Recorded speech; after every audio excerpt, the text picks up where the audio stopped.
Sean bienvenidos a nuestro programa de webinarios, un espacio que desde el año 2020 cada miércoles ha llevado conocimientos actualizados en salud, abordados por profesionales nacionales e internacionales, comprometidos con la generación y difusión del conocimiento científico. El tema de este día es sumamente interesante. Se titula Determinantes sociales de la salud. ¿Por qué el código postal importa más que el código genético? Enmarcado en el módulo de pilares trascendentales de la salud humana contemporánea. Para desarrollar este importante tema, contamos con la distinguida participación de la doctora Zaida Ivette Álvarez de Mata. La doctora Álvarez de Mata es profesional de la salud, doctora en medicina, maestra en epidemiología y especialidad también en epidemiología e investigación en salud. Pertenece a la primera cohorte de especialistas no clínicos generados desde esta institución con el respaldo de la Universidad Dr. José Matías Delgado. La doctora Álvarez de Mata cuenta con una amplia experiencia en investigación aplicada en salud. Cuenta con amplia experiencia también en gestión técnico-administrativa y atención clínica. Actualmente se desempeña como técnica médica en el Observatorio Nacional de Salud del Instituto Nacional de Salud, donde participa activamente en análisis de datos, revisiones sistemáticas e investigación aplicada. Asimismo, colabora en la elaboración de guías de práctica clínica informadas en la evidencia y en el desarrollo de herramientas de tecnología social, un tema que ha catapultado en gran cuantía al instituto como un referente en el diagnóstico rápido participativo y la cartografía participativa en el país. Sus principales áreas de interés incluyen el análisis de las desigualdades y las determinantes sociales de la salud, la economía de la salud y el fortalecimiento de estrategias de educación permanente y continua para el personal sanitario. Sin más preámbulo, es un gusto tenerle esta tarde. Le damos la más cordial bienvenida, doctora Zaida Álvarez de Mata, y le cedemos la palabra para el desarrollo de esta interesante conferencia. Bienvenida. Muchas gracias, doctora, por la presentación. Gracias también por el apoyo de estar aquí impartiendo este tema y agradezco a todos los que están presentes este día. Vamos a hablar sobre determinantes sociales de la salud y por qué el código postal importa más que el código genético. El objetivo de este día es que demos una mirada hacia cómo se organizan los factores protectores o de riesgo en torno a donde vive la persona y cómo este realmente impacta en la condición de salud. Cuando hablamos de salud, ¿en qué pensamos? Pensamos en el sistema, en la calidad del médico, en cuánta medicina hay disponible, en la calidad del diagnóstico. ¿O alguna vez nos hemos preguntado qué determina la salud de la población?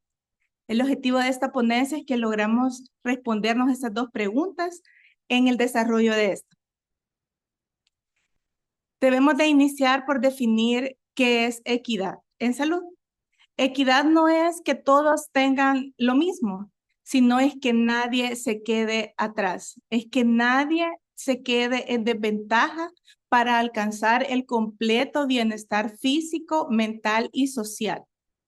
Es un estado de completa ausencia de desigualdades injustas en las que las oportunidades para la salud, ya sea el bienestar físico, mental y social de las personas y colectivos humanos, debido a circunstancias históricas y socialmente determinantes. Tenemos esta imagen que nos dice que la desigualdad en salud son diferencias en el estado de salud entre individuos o grupos que son observables, cuantificables, independientemente si estas diferencias son injustas o justas. A diferencia de la inequidad en salud, que estas son diferencias en el estado de salud o en la distribución de los recursos, oportunidades para la salud de los grupos poblacionales y estas son injustas, evitables y pueden ser y deben ser remediables. Aquí podemos ver en la imagen de desigualdad en salud cómo tenemos, de acuerdo a la movilidad, en diferentes grupos de edad, que obviamente a mayor edad va a haber más dificultad para el movimiento y se va a necesitar apoyo que en la juventud. En cambio, en la imagen donde tenemos inequidades, podemos ver que el acceso al agua es algo estructural y tenemos una imagen donde nos dice que hay una población que tiene acceso al agua segura, que es abundante, y tenemos grupos vulnerables donde el agua no es de calidad y muy probable sus condiciones son precarias y cómo esto viene a influenciar en su estado de salud. Entramos en detalle en qué son los determinantes sociales de la salud. Son las circunstancias en que las personas nacen, crecen, trabajan, viven y envejecen, y los factores estructurales que las determinan, como la distribución del dinero, del poder, de recursos, y que influyen de manera decisiva en las inequidades en salud. Estos influyen en exposición por medio del ambiente, la vivienda, el agua y saneamiento, la seguridad y el trabajo, en la respuesta por medio de los ingresos, el tiempo, las redes de apoyo, la alfabetización, el acceso efectivo y continuo a los sistemas de salud y en los desenlaces por medio de enfermedades en salud mental, discapacidad, en mortalidad, en el gasto o en el empobrecimiento. Vamos a hablar sobre el marco conceptual de los determinantes sociales de la salud, que este viene de un informe de la Comisión de los Determinantes en el 2008, donde nos dice que las desigualdades en salud no surgen al azar, sino que se generan a partir de estructuras sociales, económicas y políticas que organizan oportunidades y recursos para la sociedad. Se distinguen en dos niveles principales.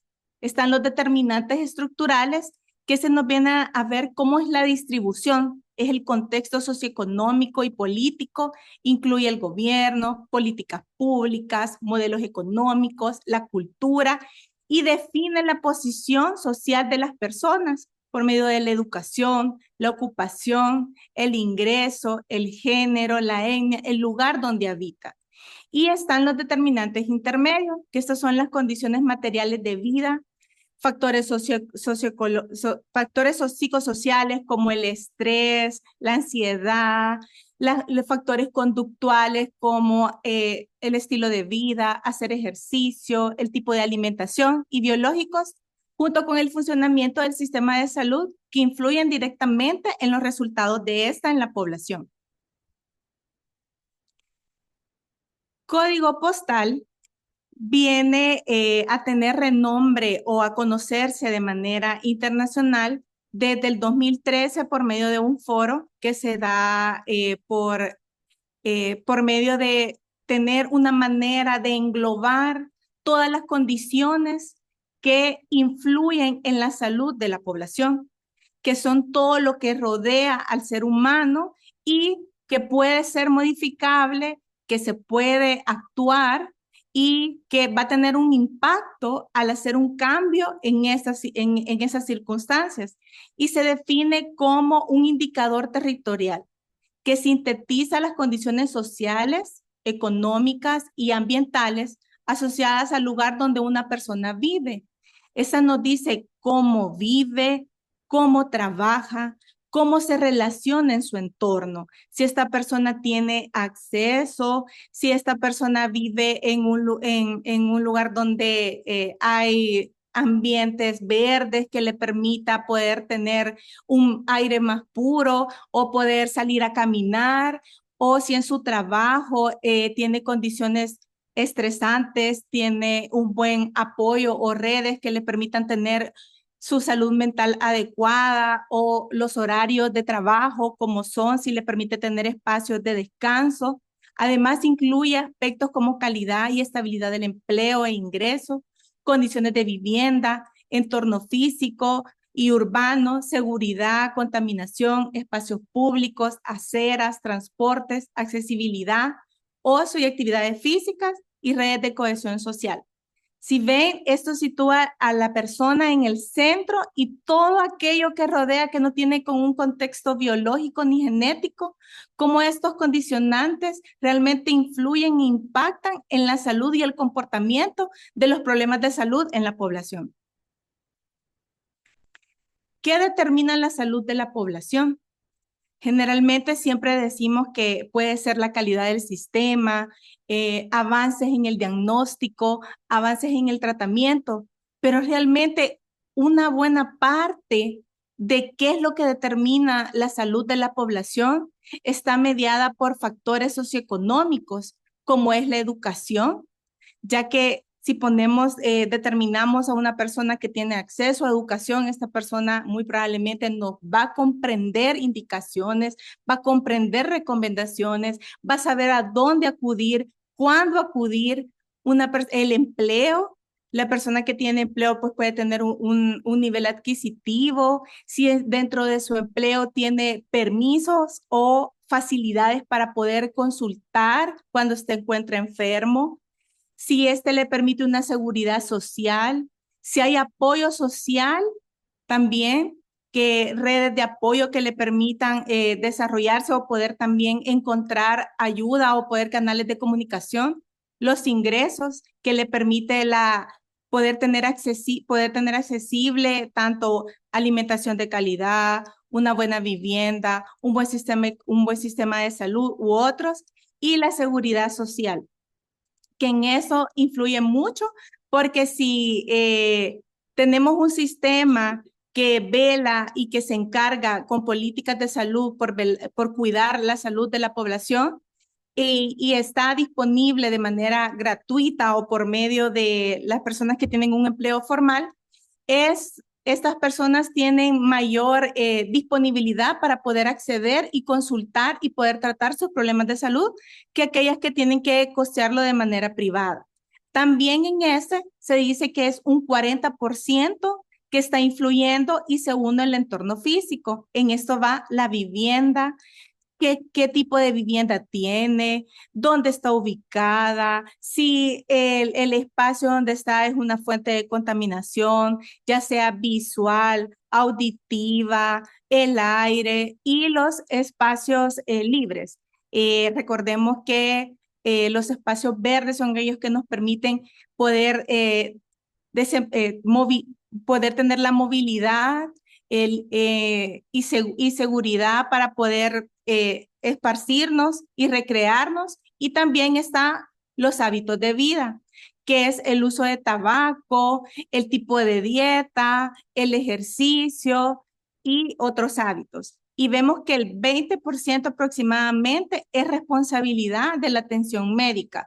Entonces podemos decir que a nivel poblacional, los factores sociales, ambientales y conductuales suelen explicar una proporción mayor y modificable del riesgo en salud que la predisposición genética. Desde 1970 se vienen haciendo estudios y publicaciones que reportan sobre el gradiente social, que sabemos que entre aquellas personas que tienen mayor adquisición económica, pues su salud es mayor. En este estudio de Whitehall, donde hacen un seguimiento de aproximadamente 7 años para ver el riesgo de muerte por enfermedad coronaria según la jerarquía social.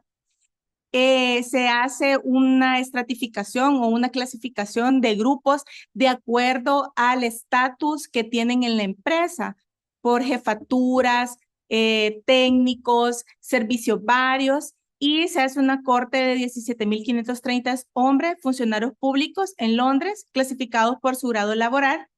Y el resultado que dio es que el gradiente social marcado es que a más grado bajo o grado laboral o clasificación laboral, presentó más o menos de 3 a 6 veces mayor riesgo de mortalidad por cardiopatía coronaria que el grado más alto. Y en este estudio se habían tomado en cuenta factores de riesgo tradicionales como el tabaco, la presión arterial, el colesterol y otros, pero estos no explicaban en sí el total de diferencia para estos resultados.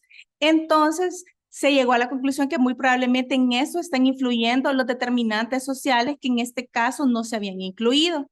Posteriormente, en el segundo estudio, en 1985 a 1988, en una corte nueva, donde se incluyen a 10.314 funcionarios, donde ya se incluyen mujeres en edades de una población de 35 a 55 años, y ya aquí se enfatizan otros aspectos a medir, como las condiciones laborales, el estrés, las responsabilidades que estas personas tenían, entre otros, pero a pesar de estas modificaciones, el gradiente sigue siendo persistente, sigue siendo marcado, que es que el grado más bajo presenta mayor riesgo de mortalidad por cardiopatía coronaria que el grado más alto.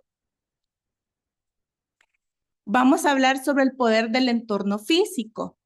Pues este viene a tener relevancia en el hecho de que el aire y el agua contaminada o estar expuesto a material particulado, emisión de contaminantes, que no tener acceso a agua segura, viene a aumentar el riesgo de enfermedades respiratorias, enfermedades gastrointestinales u otras. Posteriormente, la calidad de la vivienda viene a ser un factor protector, pero también las viviendas insalubres, aquellas que hay humo intradomiciliar, que hay humedad, que presentan moho, que hay hacinamiento, que están construidas de materiales peligrosos o que están rodeados de una zona de contaminación, ya sea que pueda ser vertientes de agua que no son limpias, o que en ese suelo esté con contaminantes, o se produzca mucho ruido. Esas vienen a dar infecciones respiratorias, vienen a aumentar los factores de estrés, vienen a dar problemas de salud infantil.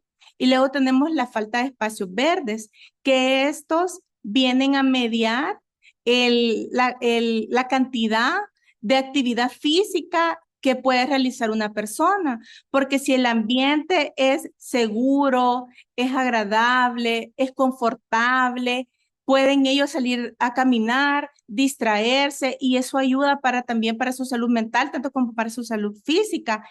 El hecho de no tener estos espacios, de ser solo asfalto, de estar pendientes de si hay mucho tráfico, que no pueden salir a caminar porque tienen miedo de ser arrollados por un vehículo o de sufrir algún daño por personas externas, puede producir problemas de menor actividad física, problemas de salud mental, el calor que se puede producir por medio del reflejo de los rayos del sol del asfalto, y esto puede dar mayor riesgo a enfermedades cardiometabólicas y vulnerabilidad por las olas de calor.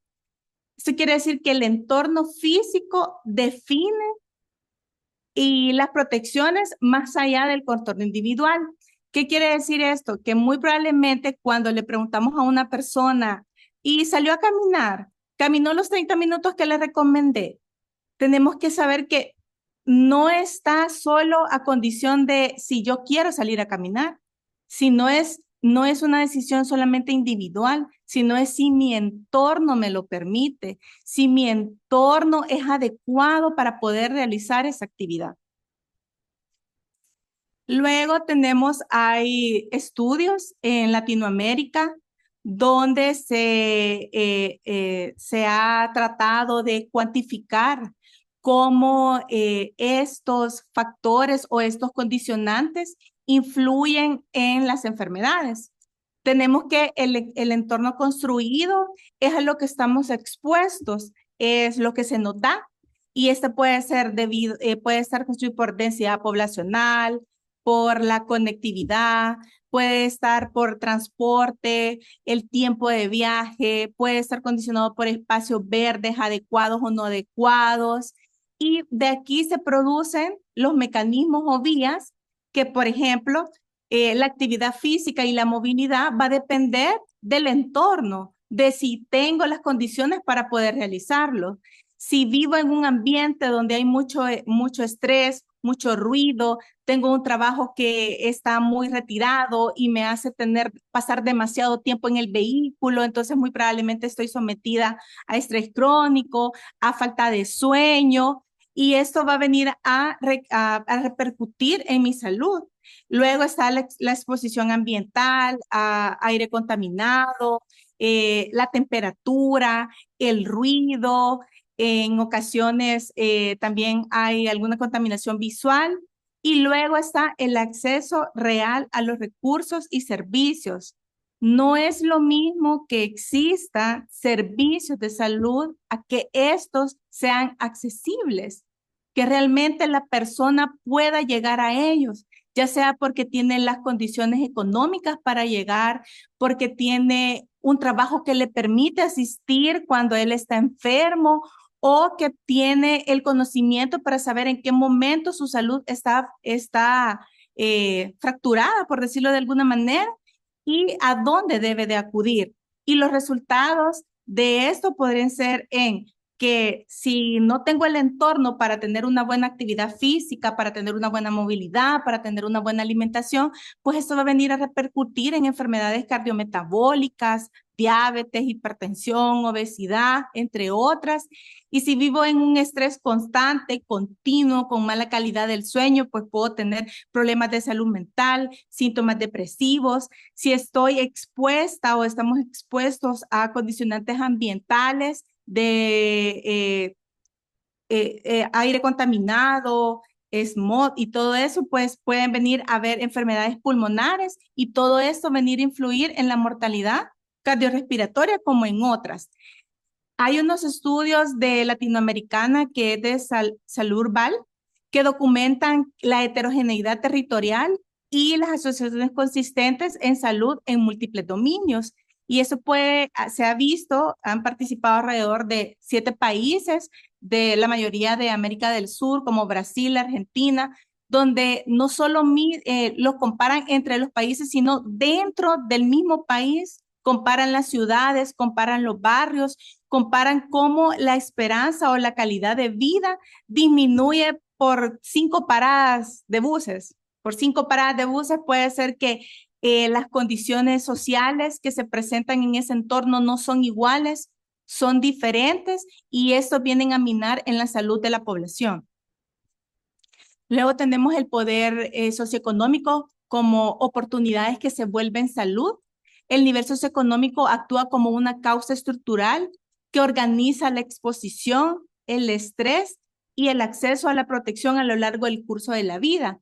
Tenemos la educación y las habilidades, que por medio de la alfabetización en salud, trayectorias laborales, capacidad de navegar en el sistema. ¿Qué quiere decir capacidad de navegar en el sistema? Que la persona logre identificar cuándo debo de consultar, dónde debo de consultar, cómo debo de consultar, que la persona esté familiarizada con el sistema, los horarios, las ubicaciones. Entonces, todo eso muy probablemente, entre mayor comprensión, mayor educación tenga esta persona, le va a ser más fácil poder comprender eso, y va a aumentar la capacidad de prevención. El empleo, el ingreso y la protección, esa es una estabilidad. También puede ser que sea informal, riesgos ocupacionales, la posibilidad de cumplir indicaciones. Si una persona tiene un trabajo formal donde tiene establecidos sus derechos, su derecho a consultar por problemas de salud, por decirlo de alguna manera, y tiene su cita de control, de seguimiento por X enfermedad, un día de semana donde él pueda trabajar, el hecho de que en su trabajo se le permita asistir a su control de salud, eso realmente es un plus, porque hay personas que tienen que ser descontado ese día, o prefiere mejor trabajarlo y no va a su control, y no hay no se da el seguimiento ni el abastecimiento, ni se logra completar el tratamiento adecuado. Y luego tenemos las condiciones materiales y de seguridad, donde está vivienda, alimentación, transporte, el estrés por precariedad, que estas modulan la exposición Y también aquí se da el estrés crónico diario en el que vive una persona. Entonces, por lo general, cuando hablamos de alimentación, le decimos a la persona, ah, es que tiene que comer saludable, tiene que comer cierto tipo de alimentos, pero tenemos que tener en cuenta que a veces eso no es posible según el entorno de esa persona, según las condiciones de esa persona, y debemos de adecuar nuestras recomendaciones y conocer cuál es el contexto de este paciente para poder educar y dar recomendaciones que vengan a servir para prevaler su salud. El nivel socioeconómico define exposiciones y capacidades de protección, pero es el territorio puede predecir el riesgo de estos. Tenemos un estudio del nivel socioeconómico donde se da la disparidad socioeconómica en la mortalidad en adultos de Latinoamérica, donde se ve que hay un gradiente consistente, donde a menor educación hay mayor mortalidad adulta en los 7 países participantes, que en este caso está los países del sur que les decía. Por ejemplo, está México, está Colombia, Argentina, Brasil, Chile, entre otros, donde aquí dice que en los adultos de 20 a 29 años, la mortalidad en personas con menor educación puede ser de 2 a 3 veces mayor en personas que con mayor educación. Y la brecha disminuye con la edad, pero no desaparece. Y las causas con mayor desigualdades en menores de 50 años pesa más la mortalidad por violencia, y en enfermedades no transmisibles destacan la diabetes y las enfermedades cardiovasculares con gradientes más fuertes que cáncer. En este estudio, la educación no solo viene a ejemplificarse o a englobar el nivel de conocimiento que yo tengo o que estas personas tienen, sino el acceso a la educación, la posición que te da tener un mayor nivel de educación, la adquisición económica que te da tener un nivel de educación alto, viene a englobar todo esto que encierra en características socioeconómicas para poder decir que este gradiente nos dice que a mayor nivel hay una menor mortalidad, y cuando disminuye el nivel, estas personas tienen mayor riesgo de padecer o de morir por este tipo de enfermedades. Luego tenemos el entorno social como un modelador de conductas. Como les decía, el entorno socioeconómico y físico en el que las personas viven puede determinar mucho. Por ejemplo, el acceso a alimentos saludables. Hay un estudio posteriormente en Baltimore donde se quería ver cuántos puestos de comida o de venta de alimentos saludables habían en esa ciudad. Y se vino y este estudio refleja de que en los barrios más desfavorecidos, las oportunidades de poder tener alimentos saludables son más bajas. Por lo tanto, esas son consideraciones que se deben de tomar en cuenta para posibles políticas, para posibles recomendaciones, para posibles acciones y estrategias. La seguridad y caminabilidad. Por ejemplo, es el hecho de que como el entorno urbano, en este caso, viene a dar condiciones para poder transitar a pie de manera segura, ya sea tanto en el espacio físico como la calidad del suelo, como la exposición a vehículos o a otros condicionantes que pueden estar incluidos. También está el tiempo disponible en el empleo, cuánto tiempo paso trabajando, cuál es la condición del trabajo, cuánto tiempo me desplazo hacia mi trabajo, y las jornadas si son muy largas, si son muy extenuantes, y también que estamos expuestos a publicidad de alimentos ultraprocesados, de fomentando hábitos que no son sanos como el consumo de alcohol y otras sustancias.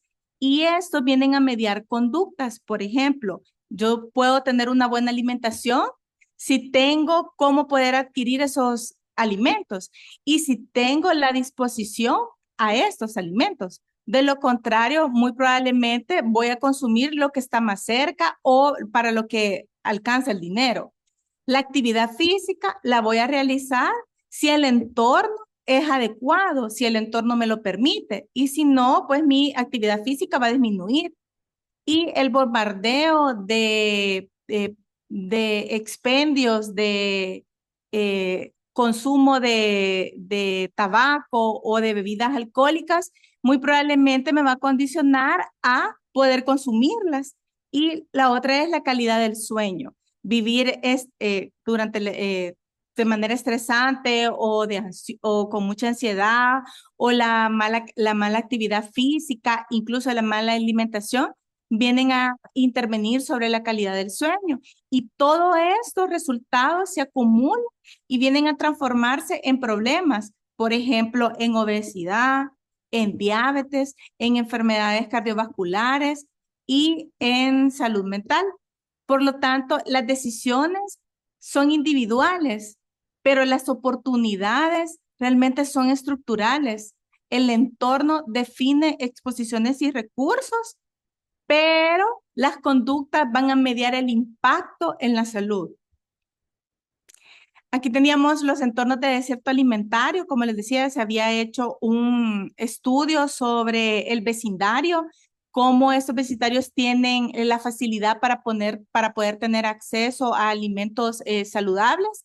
Y estos estudios reflejan que existen desiertos alimentarios o otras literaturas les dicen pantanos alimentarios, donde la dieta es poco saludable y por lo general los barrios con menor nivel socioeconómico presentan menor disponibilidad de alimentos saludables. Hay una mayor concentración de ultraprocesados y bebidas azucaradas con marketing dirigido y la disponibilidad y exposición comercial se asocia con mayor consumo de bebidas alcohólicas. Lo mismo es el entorno de baja caminabilidad, la baja conectividad peatonal y escasos espacios verdes promueven menor actividad física. Trayectos largos y dependencias del automóvil promueven el sedentarismo y hay un menor tiempo para el autocuido. Por lo general hay personas que realizan jornadas extenuantes de 10 a 12 horas y súmenle que se desplazan una hora más de ida y otra hora de regreso. Entonces, cuando llegan a su casa, realmente solo llegan a dormir. Comen lo que encontraron en el camino y no hay otra manera de descargar más que dormir, levantarse y seguir nuevamente con la rutina. Y el entorno de altas densidades, aquí ponemos de ejemplo el alcohol, el consumo de riesgo. A mayor densidad de expendios, hay mayor consumo de riesgo. Y la disponibilidad y la normalización social del consumo se puede relacionar con el inicio temprano y la mayor frecuencia de consumo de este. Y el consumo de estas sustancias pues se relaciona con lesiones, violencia, enfermedad hepática, cáncer, mortalidad prematura u otros eventos. La atención en salud, pasar del acceso a la protección real. Va a surgir la necesidad de salud, va a surgir el momento en el que me siento enfermo, en el que alguien está mal de salud y va a preguntar, ¿tengo tiempo para ir a pasar consulta? ¿Tengo dinero para movilizarme?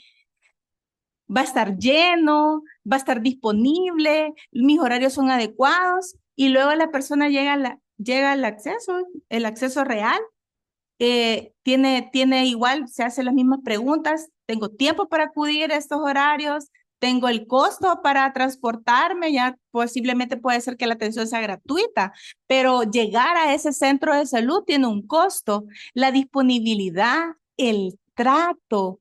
Muchas personas vencen barreras personales, culturales para asistir a pasar consulta y muy probablemente en ese momento, cuando llegan, son tratados de una manera donde ya no quieren ni continuar en el establecimiento o se hacen cuestionamientos de ¿para qué vine? Está muy lleno, no me tratan bien. Todas esas cosas las tenemos que tener en mente y luego la calidad, el diagnóstico adecuado, el tratamiento oportuno y tener continuidad y adherencia a los medicamentos, el seguimiento, el autocuidado del paciente, y eso va a dar un mejor control y va a dar menos complicaciones. Y cuando todo esto no está presente o no se cumple, vienen a haber fallas, una desventaja social que se convierte en un daño evitable, porque puede haber un diagnóstico tardío porque la persona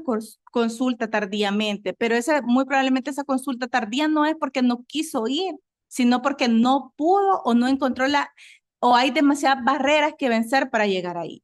El tratamiento es incompleto e inseguro, muy probablemente si el medicamento no estaba disponible y no tiene las condiciones económicas para comprarlo, o no entendió la recomendación que el médico le dio de cómo continuar su medicamento, y esto va a dar complicaciones y muertes prematuras.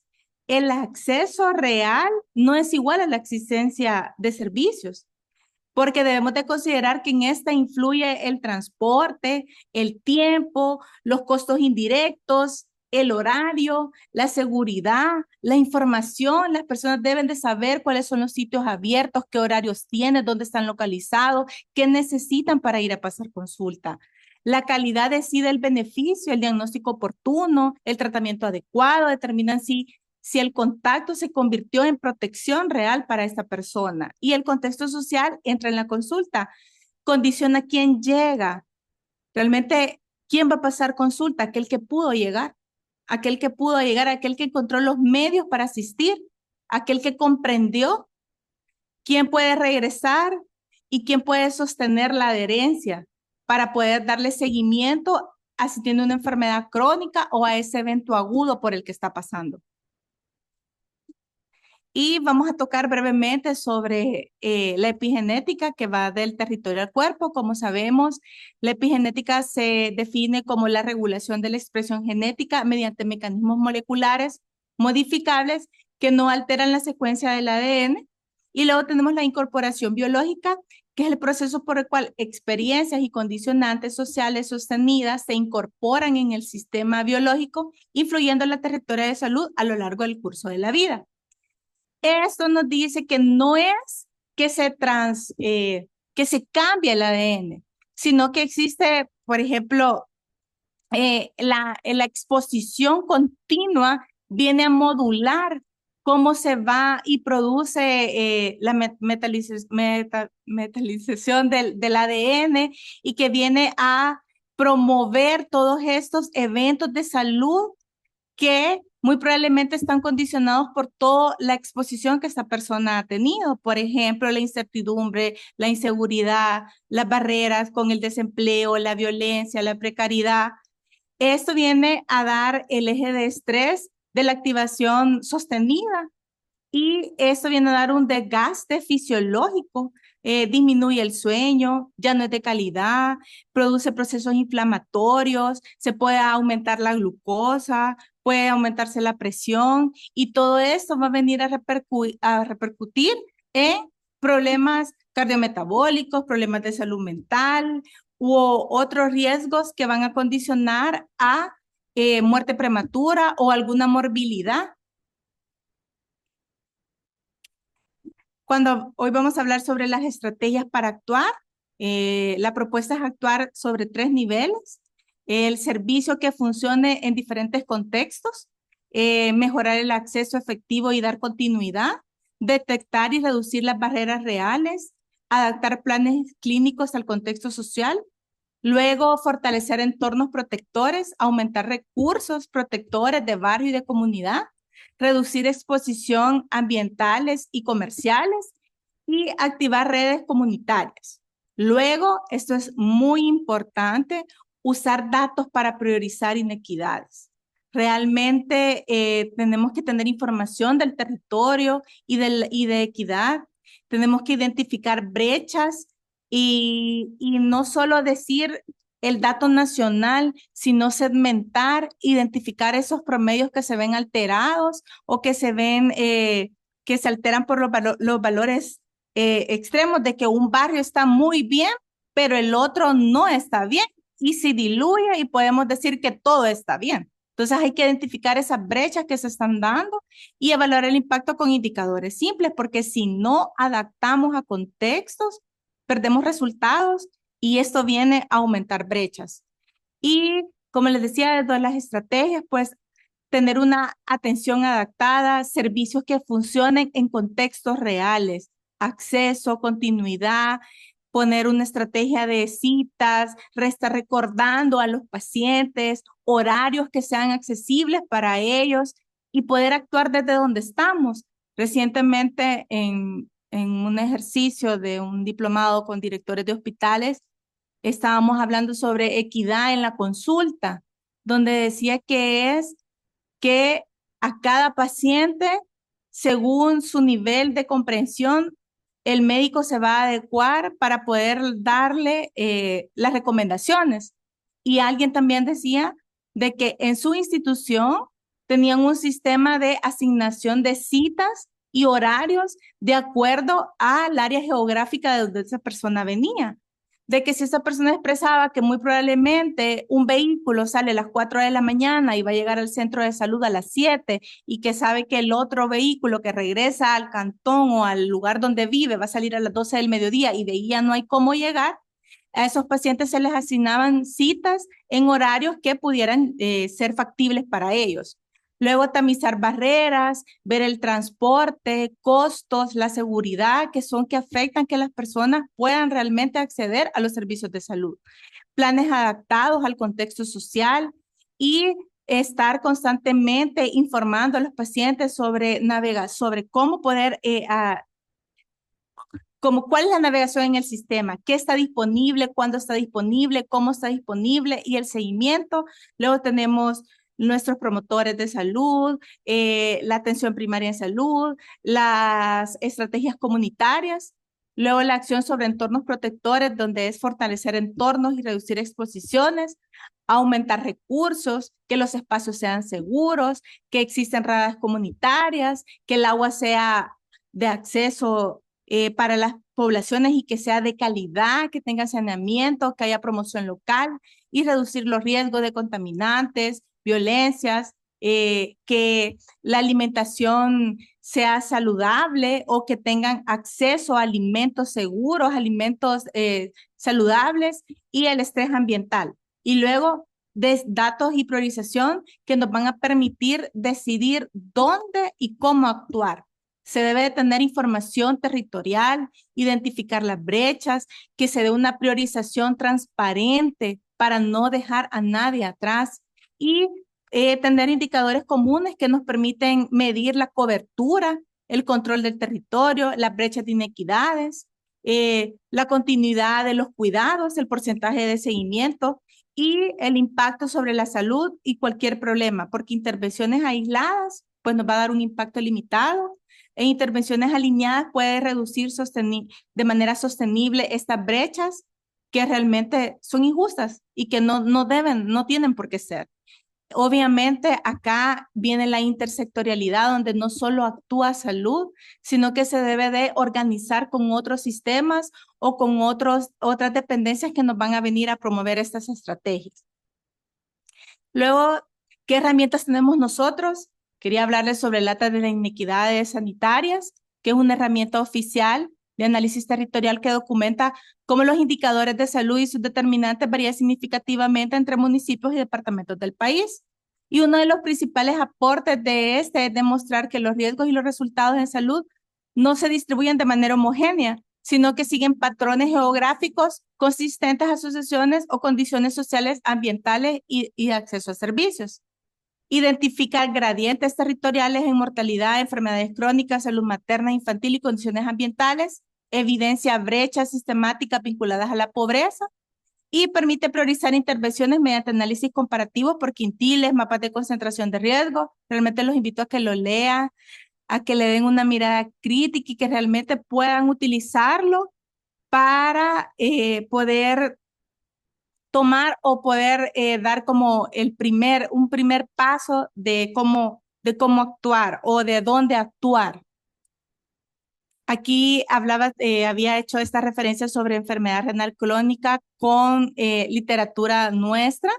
Tenemos el Atlas de Inequidades que muestra que la insuficiencia renal crónica no se distribuye al azar y que está concentrada en municipios específicos.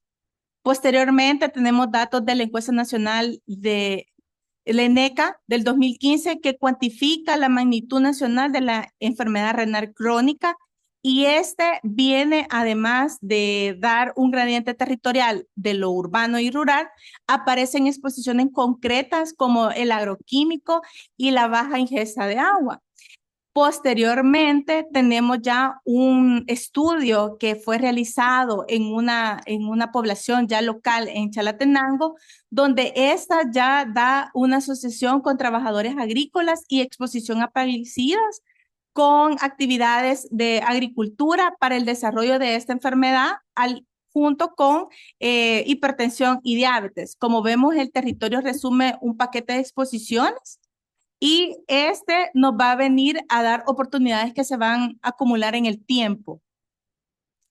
Y quiero hablarles sobre el diagnóstico rápido participativo y cartografía participativa, que es una estrategia para poder identificar inequidades, desigualdades, determinantes, brechas de salud, que da inicio con la participación al diagnóstico territorial multicéntrico, donde participamos alrededor de 6 países de América Latina en Fiocruz, y fuimos a conocer cómo la integración, que viene a ser casi lo mismo que nuestros promotores de salud realizan, pero en compañía, en contexto con la comunidad, de poder identificar qué vulnerabilidad y qué potencialidad se encuentran en los territorios y cómo éstas vienen a impactar en la salud.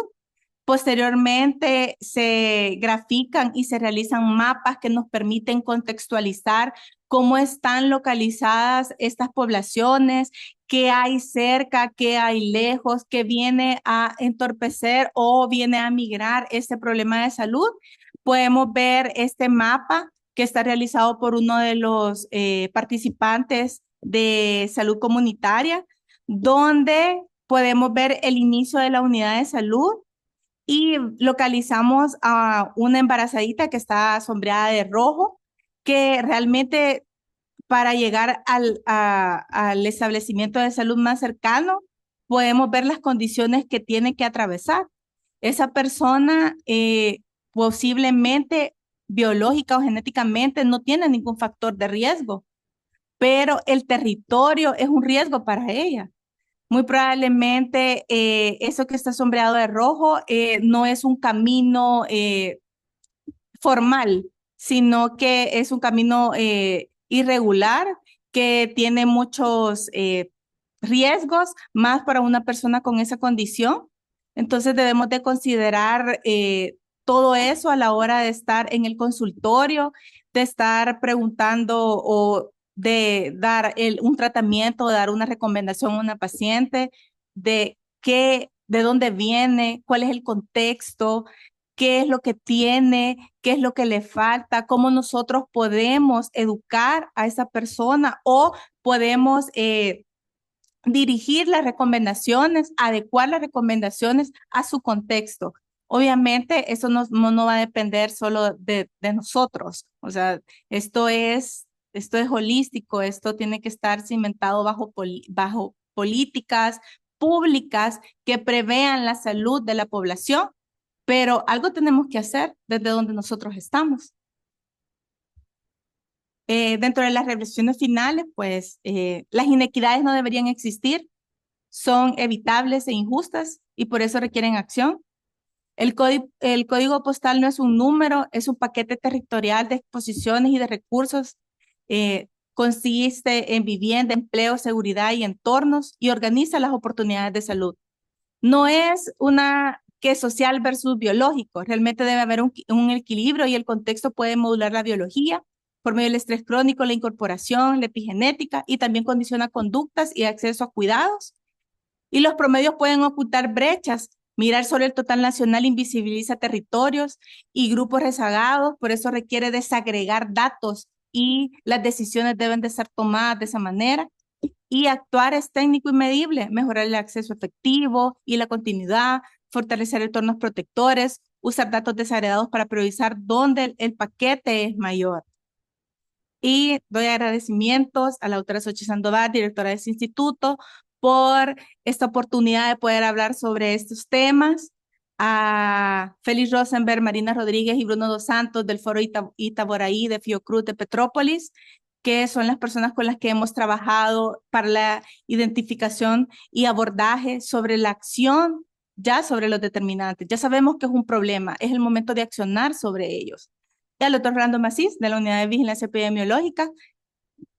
Y cierro dejando la definición de salud, regresando a la pregunta que hacía al inicio. ¿Qué pensamos cuando hablamos de salud? Salud es un estado completo de bienestar físico, mental y social, y no solamente la ausencia de afecciones o de enfermedades. Y hemos visto este día, espero que se haya quedado claro, que hay otro constructo, hay un entorno que viene a influir sobre la salud de las poblaciones y que esto es modificable, que esto es injusto y que esto se puede cambiar, se puede actuar sobre ellos. Entonces yo les pregunto desde dónde están, ¿qué hacemos para poder preservar el estado de salud de una población? Gracias. Muchas gracias, doctora Saída Álvarez. Una excelente conferencia. Desde Inglaterra la felicitan por traer este tema tan importante en el desarrollo de la enfermedad y en la comprensión de cómo debe abordarse desde salud pública la comprensión de las enfermedades y sus determinantes sociales. En este mismo sentido comienzan algunas preguntas. Si el genoma diseña el mapa de nuestras posibilidades, ¿por qué es el código postal el que decide hasta dónde llegamos? Muy probablemente porque eh, las condiciones en las que la persona está lo van a limitar a ir más allá. Estaba leyendo recientemente que así como están los avances de la tecnología, muy probable vamos a tener un genoma perfecto. Pero si no controlamos el ambiente, el contexto, cuál ese genoma va a salir, no vamos a tener los resultados esperados, los resultados por los cuales en el laboratorio hemos estado trabajando. Entonces, no Exactamente. podemos creer en tanto tiempo cómo vamos a llegar a modificar un genoma y no a el entorno. Es exactamente, es una de las cosas que hay que dejar como un mensaje muy claro. Otra pregunta dice, ¿por qué es el código postal el que sigue editando la epigenética de las poblaciones enteras antes que nazcan? ¿Por qué? ¿Qué tendrá que ver esto con los resultados al final del nacimiento y al principio de la vida y hasta el final de la vida? Es la concentración a lo que está expuesta la persona o el gen, por decirlo de alguna manera. Se han hecho estudios donde se ha medido, se ha seguido a aquellas personas que estaban en vulnerabilidad social y no vulnerabilidad social para ver cuál de ellos ha desarrollado o ha experimentado un problema de salud y vemos que por lo menos en enfermedades crónicas u otro tipo de enfermedades, las personas que han tenido vulnerabilidad desde la infancia vienen a la cabeza para el desarrollo de estas enfermedades y es por la exposición, la modulación que se da con la exposición Es continua. interesante esta conceptualización, ¿verdad? De la raíz de las enfermedades y de las determinantes de las enfermedades. La doctora Dorothy Macy, que nos saluda desde Inglaterra, habla una historia bien clara sobre discriminación eh, que tiene que ver con misoginia y racismo en Inglaterra y de cómo las cifras de mortalidad están ligadas a estas determinantes sociales, ¿verdad? La condición racial, la condición social de las personas.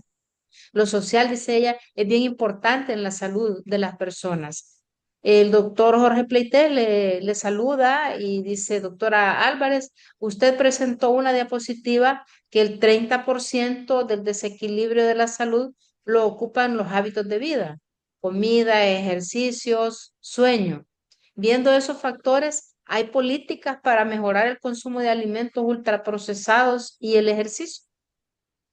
Sí, existen políticas donde se da la regulación, el etiquetado de productos azucarados, donde se Ujú. debe de estar, de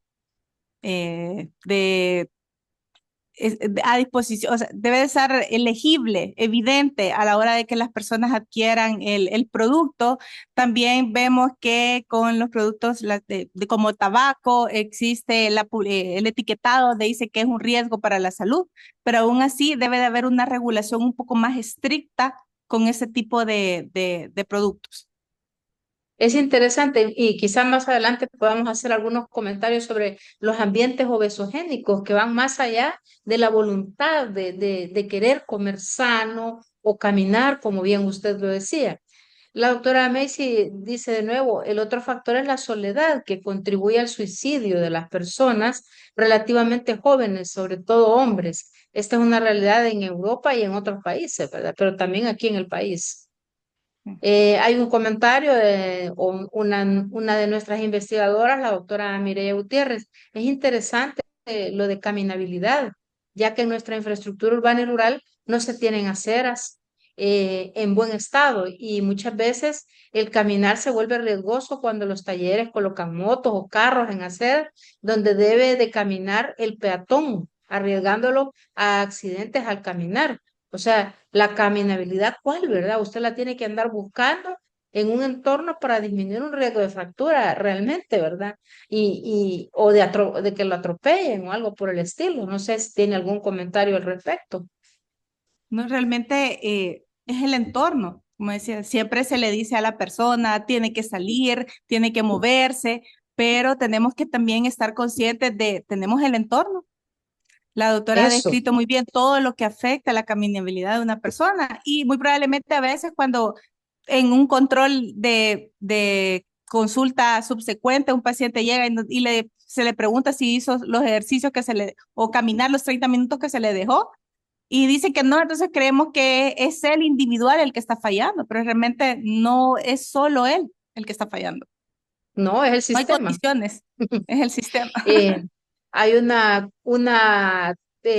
también observación muy interesante de la doctora Rocío Cajar.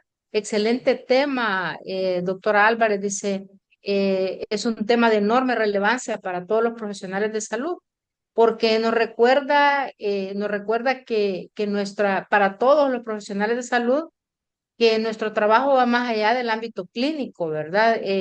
Nos debemos al bienestar integral de la población y a comprender cómo el territorio, las condiciones sociales de las personas eh, tienen que ver pues con todos sus resultados y las oportunidades determinan la salud de nuestro país.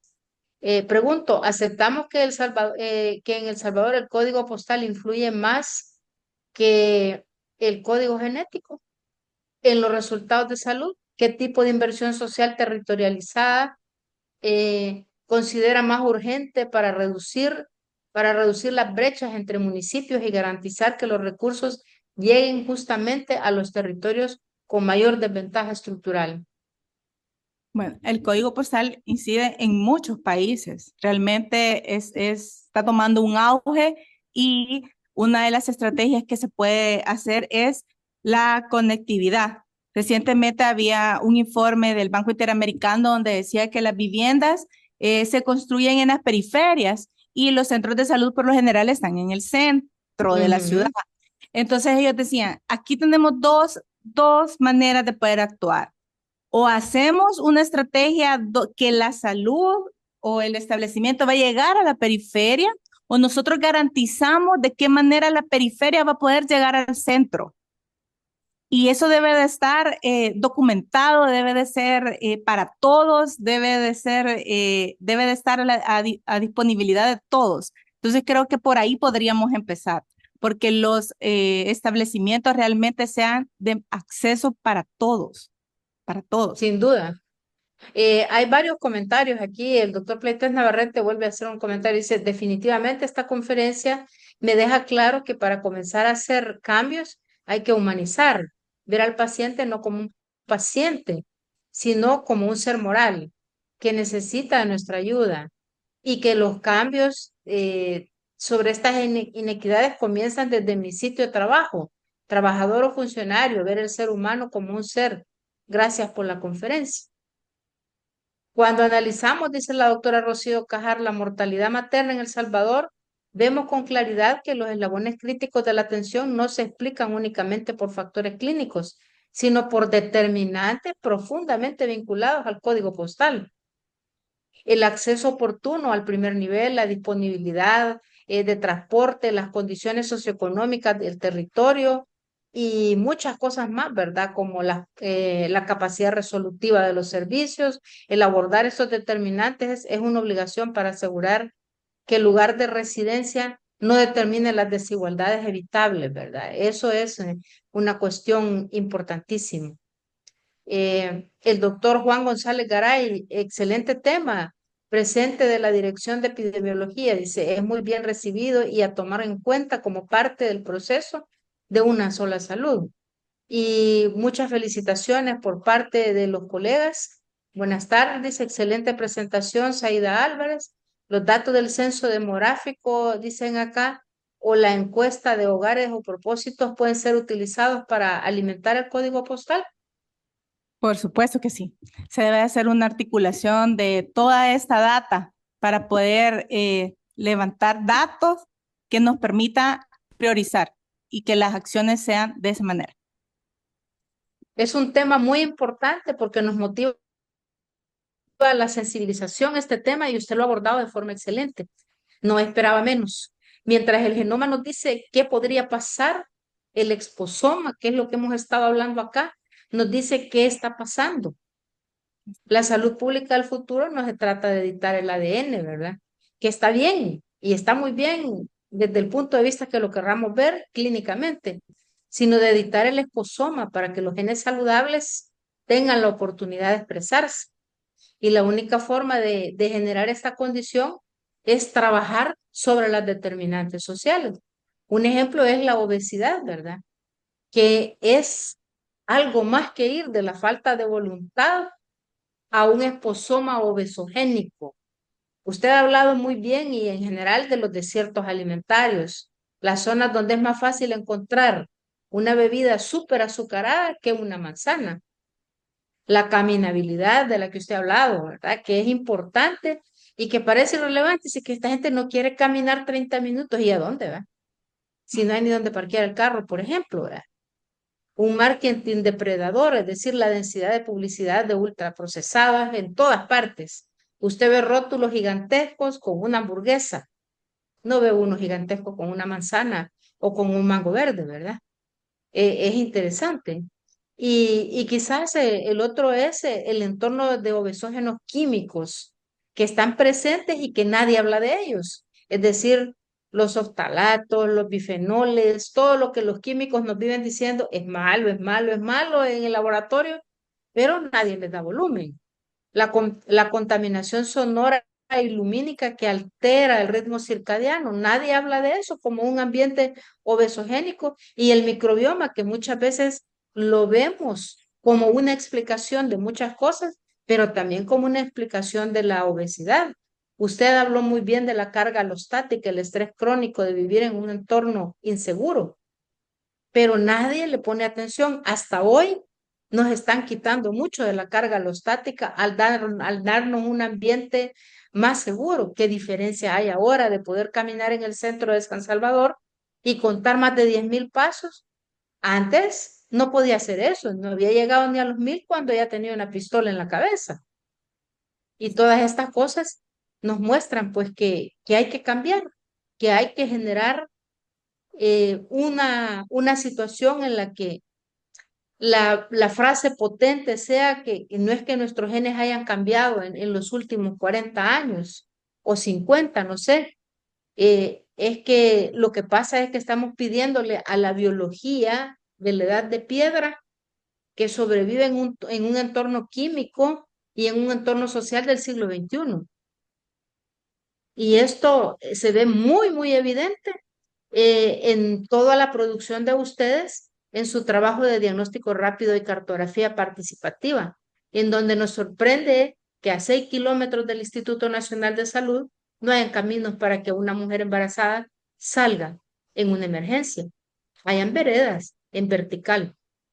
Entonces, doctora, le agradezco su conferencia, ha sido más que interesante y estimulante. Realmente, dice la doctora Rocío Cajar, nos sensibiliza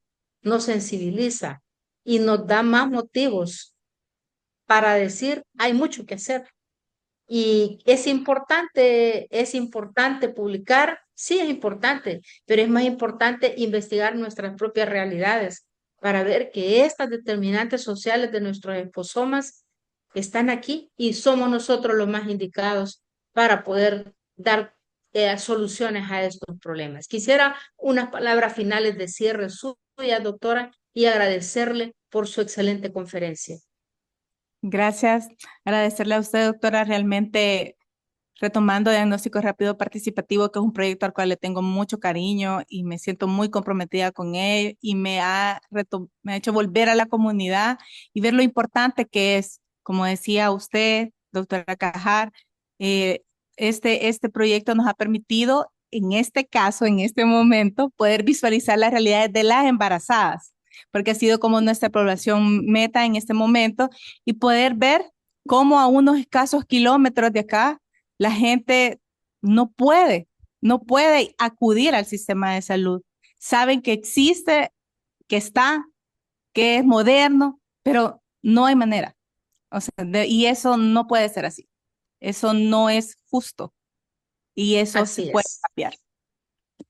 Eso se Gracias. puede cambiar y nosotros como agentes de cambio, desde el pensamiento, desde la construcción de una buena pregunta de investigación, desde la epistemología del pensamiento científico, podemos impactar grandemente en la realidad social de nuestro país. Muchas gracias. Tengan todos buenas tardes.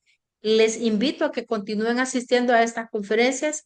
Estamos exponiendo los nuevos talentos del Instituto Nacional de Salud desde donde nos sentimos muy orgullosos de todos ellos. Tengan todos buenas tardes y hasta pronto.